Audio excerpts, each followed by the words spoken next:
আজ থেকে ১০০ বছর পর আমি প্রতিটি ভক্তের গৃহে বিরাজ করব। কথাটি বলেছিলেন স্বয়ং বাবা।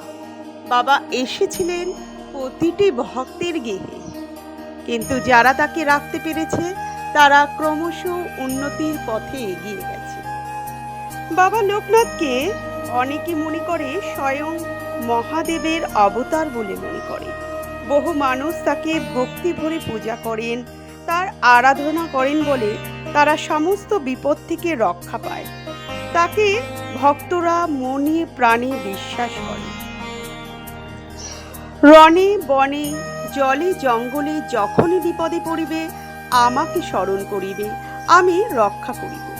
লোকনাথ বাবার এই মন্ত্রটি পশ্চিমবঙ্গের ঘরে ঘরে পরিচিত। নিজেদের ভক্তের উদ্দেশ্যে এই কথা বলেছিলেন লোকনাথ ব্রহ্মচারী বা বাবা লোকনাথ। আজও এই আত্মবিশ্বাস বাণী মনে প্রাণে বিশ্বাস করে অগণিত ভক্ত। সাদা সিধে জীবনযাপন করতেন বাবা লোকনাথ। তার সব ভক্তদেরকে তিনি সমান চোখে দেখতেন, সবাইকে তিনি বুকে টেনে নিতেন। বাবা লোকনাথ খুব সাধারণ জীবন যাপন করতেন। তার পুজোতে খুব বেশি কিছু লাগে না। তার পুজোতে তিনি পছন্দ করতেন ভোগের ক্ষেত্রে অত্যন্ত অল্পতেই তিনি সন্তুষ্ট থাকতেন। তবুও আমরা এই দিনটিতে আজকের পোলাও, পনির, ভাত, চচ্চড়ি, খিচুড়ি ইত্যাদি নানান কিছু দিয়ে থাকি।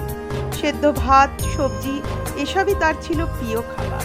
তিনি আমৃতি খেতে পছন্দ করতেন।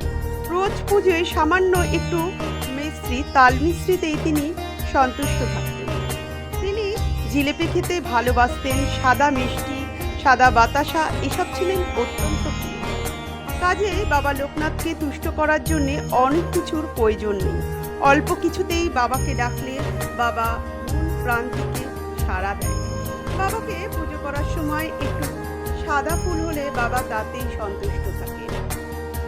বাবা লোকনাথকে অনেকে শিবের অবতার বলে মনে করেন, তাই পুজোতে বেলপাতা অবশ্যই নিবেদন করে। আজ বাবা লোকনাথের পুজো প্রতিটি ঘরে। আজ বাবা লোকনাথের পুজো, মন্দির চারিদিকে বাবা লোকনাথের পুজো হচ্ছে। তো সেখানে আমিও করছি এবং আমি কিছু বাবাকে ভোগ নিবেদন করেছি, সেগুলোই আজকের আমি আপনাদের সাথে শেয়ার করছি। আমি আজ 5 রকম ভাজা, চাটনি, পায়েস, এছাড়া একটি 5 মিশালি তরকারি, তাছাড়া পনির দিয়ে একটি রেসিপি আমি করেছি। সেগুলোই আমি আজকের বাবার সামনে নিবেদন করি। তো কেমন লাগলো আজকের ভিডিওটা আপনারা দেখুন আর শেয়ার করুন। আর যদি ভালো লাগে তাহলে আমার পাশে থেকে আমাকে উৎসাহিত করুন। জয় বাবা লোকনাথ। সকলের মঙ্গল।